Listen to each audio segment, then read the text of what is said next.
Would you Republicans allow me to welcome Buck, to give the man a hug? And you rascal, come on up, would you?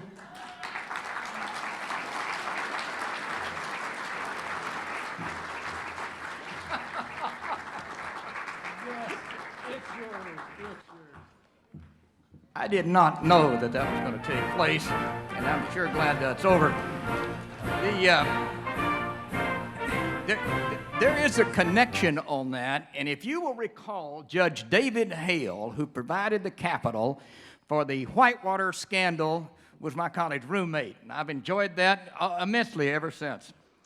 The purpose in me giving some remarks tonight is to be able to say something about the video you're about to receive of one of our most admired, respected, and genuinely appreciated warriors. Last Sunday, I was at the Rohrabacher event. He had Buzz Aldrin, and he had a fascinating Navy SEAL by the name of Erik Prince. Erik Prince is the guy that founded Blackwater, and we've all had some exposure and read about Blackwater and the impact of that. He got up and he said, it's one of the toughest humans I've ever seen, and he said, great warriors are known by the worthiness of their opponents. Thought about that a little bit, and I was thinking about talking about introducing our erstwhile honoree this evening, and that as I thought some more about that, I was thinking about probably one of the happiest, the toughest, and I think one of the most creative warriors that we've had in the political fortunes in Orange County. I'm sitting over here with Doyle Henley. We were kicking this around about the persistence and determination that sets people apart, and Scott certainly did that. In this room this evening, there are amazing warriors who have faced formidable opponents.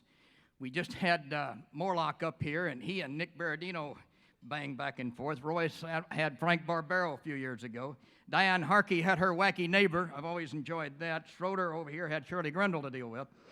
Andrew Doe's got the guy in black pajamas, wherever the hell they are. Michelle Steele has Sean Steele. That's a bit of a handicap.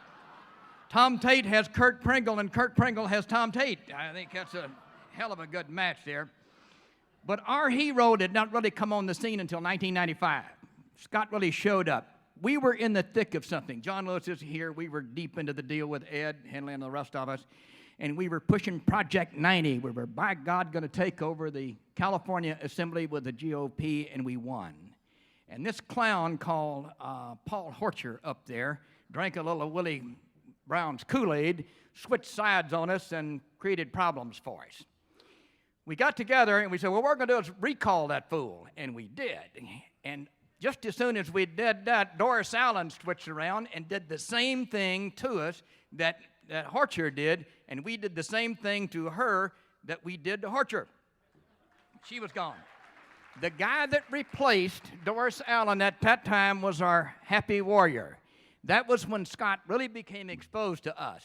We were right in the thick of this fight, and there were a bunch of people that weren't real happy about what we were doing, led by the Orange County District Attorney, Mike Capizzi, aided and abetted by Brad Gates, and they had the indictments, and they had the grand jury, and it was a hell of a mess. And we got involved in all this fight, and you'll recall the 5 o'clock deal when they went down and roughed up Scott in his home and things.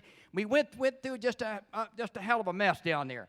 And then at the end of all of that, Schroeder got together with Ed and with John Lewis and a bunch of us and Henley, and we decided that what we needed to do is try to do something about Mr. Capizzi, and that's what created Tony Rackauckus and what created the shift in those things that happened.